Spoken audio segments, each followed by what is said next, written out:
Hello everyone, welcome to my channel. तो जैसा कि आज नवमी, रामनवमी भी है और नवरात्र का आज आखिरी दिन। आज देवी सिद्धदात्री की पूजा होती है।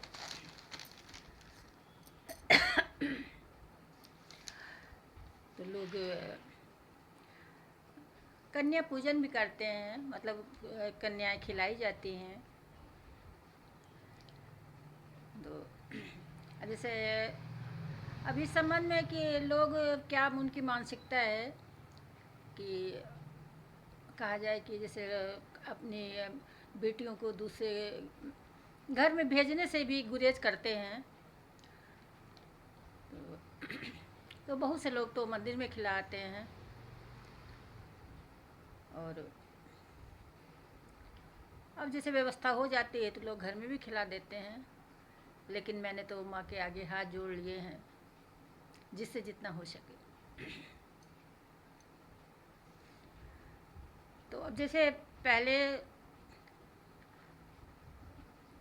देसी भाषा में कहा जाए कि कहा जाता था कि कुंवारी खिलाना।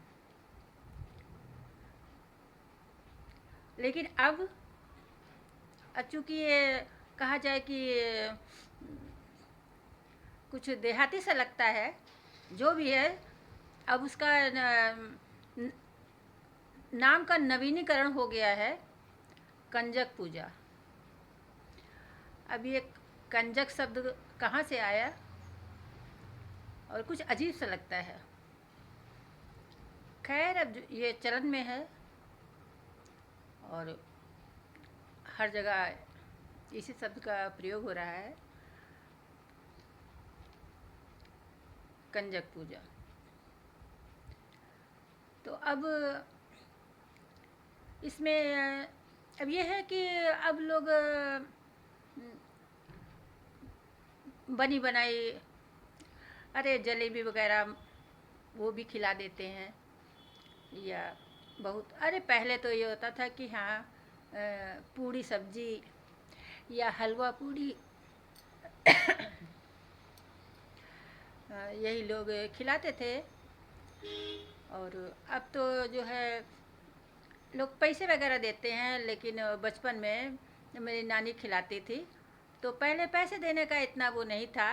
लोग मितव्यता से चलते थे और उसी हिसाब से अपना सब करते थे। तो कन्याएं खिलाती थी तो ये काले चने रात में भिगो देती थी और सुबह उसको निकाल के वो सूप में रख लेती थी, तो पानी उसका मतलब निकल जाए इससे। उसके बाद उस सूप को हाथ में उठा के और दो दो मुट्ठी सबको देती थी, कन्याओं को। तो वो सब याद आता है कि वो भी एक दौर था। तो अब तो नानी इस दुनिया में रही नहीं। नानी, माँ, सभी संबंधी धीरे धीरे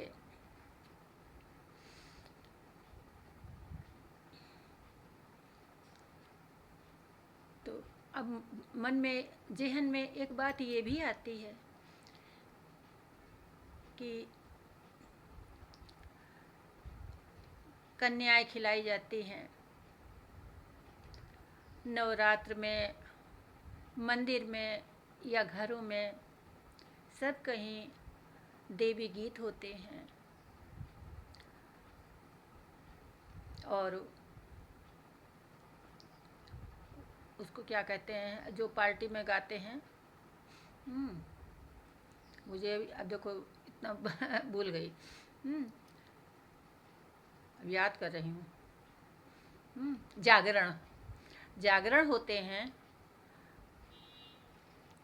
लेकिन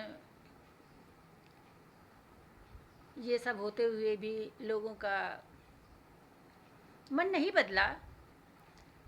अगर इतने लोग धार्मिक हैं तो वो सुधरते क्यों नहीं। फिर ये जो महिला अपराध हो रहे हैं वो कौन कर रहा है। सोचने वाली बात है। जो ऐसा करते हैं, क्या उनके घर में माँ बहन नहीं होती? सोचने वाली बात है।